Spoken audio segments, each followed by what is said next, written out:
literatura, ¿no? O escritura aljamiada.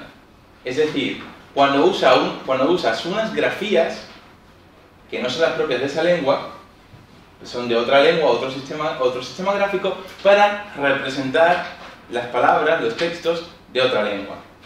En concreto, los caracteres hebreos que vemos aquí ya se habían utilizado en la península ibérica. Algunas de las jarchas, ¿no? Que son las primeras composiciones, manifestaciones de la literatura hispánica, están escritas en aljamía árabe, y algunas también están escritas en aljamía hebrea, ¿no? En aljamía hebraica.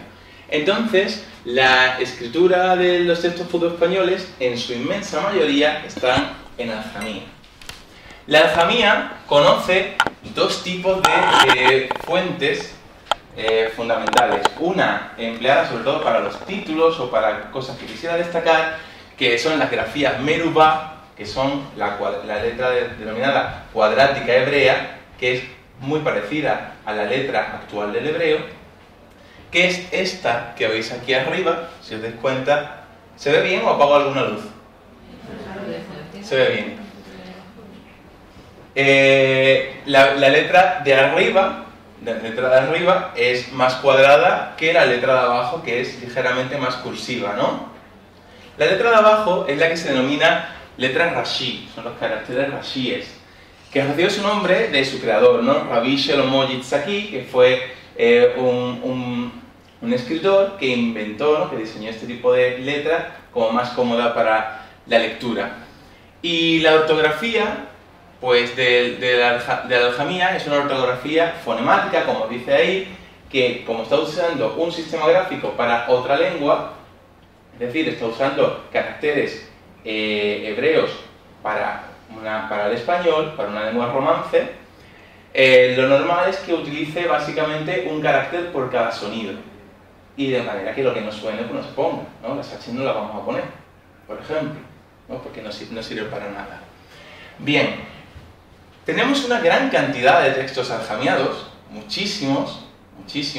Mañana vamos a ver una selección de ellos que os he preparado para esa conferencia que daré mañana de los sefardíes y sus textos.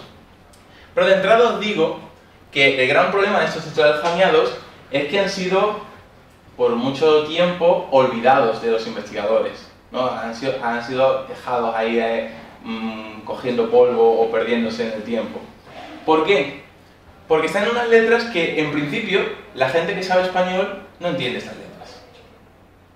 Pero luego, si nos vamos a la gente que sabe hebreo y que entiende las letras hebreas, la lengua que hay de fondo es español.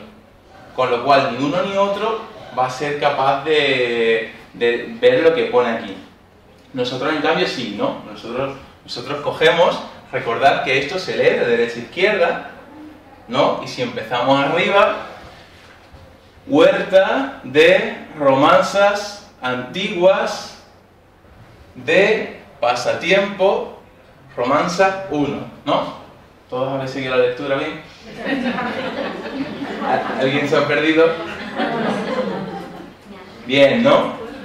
Y luego Rashi, pues lo mismo. Yo me levanté, ¿no? Un lunes por la mañana. Pero la cosa es que no es solamente hebreo, no es español, es sefardí porque pone un G no huerto. Claro, la huerta. Huerta, pero con un G. Claro, porque es, recordad que vamos a necesitar recordar los rasgos esenciales de la fonética que vimos esta mañana. Yo dije que en judeoespañol, de forma general, esa G se añade, ¿no? Huerta, ¿no? Con lo cual, si yo digo huerta, pues le añado una G delante, sin ningún problema. ¿Vale? Bien. Huerta de romanzas antiguas.